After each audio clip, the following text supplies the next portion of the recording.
Bonjour, bienvenue dans cette nouvelle capsule vidéo sur l'impact de la crise de 29. Abordons l'épisode 9, un renouvellement du libéralisme. Nous sommes toujours dans le Grand 3 et nous abordons de nouvelles réponses libérales et une nouvelle approche libérale du rôle de l'État durant la crise. C'est au cours des années 30 que l'économiste John Maynard Keynes, ici sur la photographie, théorise une nouvelle vision du rôle de l'État dans l'économie. On va le voir, pour lui, l'économie est en déséquilibre permanent et cet apogée de déséquilibre, ce paroxysme apparaît lors de crises. Et pour lui, l'État doit intervenir par la construction d'infrastructures, une politique de grands travaux pour redonner du travail aux chômeurs, mais aussi par la baisse des impôts, la baisse des taxes et l'augmentation des allocations versées à la population. Cela entraîne en effet un déficit budgétaire, mais qui pour lui est temporaire. En effet, la baisse des impôts va permettre l'augmentation des revenus et donc soutenir une augmentation de la consommation qui va permettre de relancer la production et donc de créer des emplois et de baisser le chômage. L'ensemble de ces quatre éléments vont permettre une augmentation des recettes fiscales. D'autant que la création d'emplois va créer un cercle vertueux d'augmentation de revenus et d'augmentation de la consommation.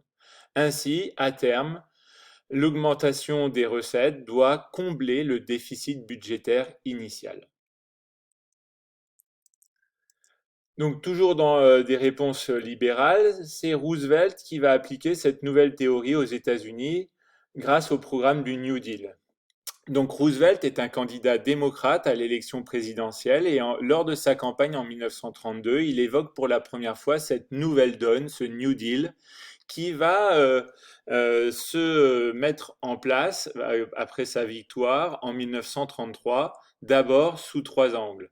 D'abord la création monétaire pour lutter contre la déflation, mais aussi l'aide à l'agriculture par le fait que l'État se substitue aux agriculteurs les plus endettés pour rembourser temporairement leurs dettes, mais aussi par des subventions pour réduire la production et réduire la surproduction et donc rétablir des prix agricoles qui permettront aux agriculteurs de vivre correctement. Et enfin, par l'établissement d'une loi qui s'appelle la NIRA, c'est-à-dire la loi sur le redressement de l'industrie nationale, où l'État va intervenir pour assainir les relations entre les différentes entreprises, assainir la concurrence. En contrepartie, il faudra, pour ces entreprises qui vont être aidées par l'État, euh, augmenter les salaires et employer les chômeurs. Mais à partir de 1935, la plupart de ces mesures sont retoquées par la Cour suprême et Roosevelt va devoir créer un nouveau train de mesures, notamment par l'adoption d'un système d'assurance de chômage, de vieillesse et d'invalidité. Au total, en 1939, le New Deal a un bilan mitigé.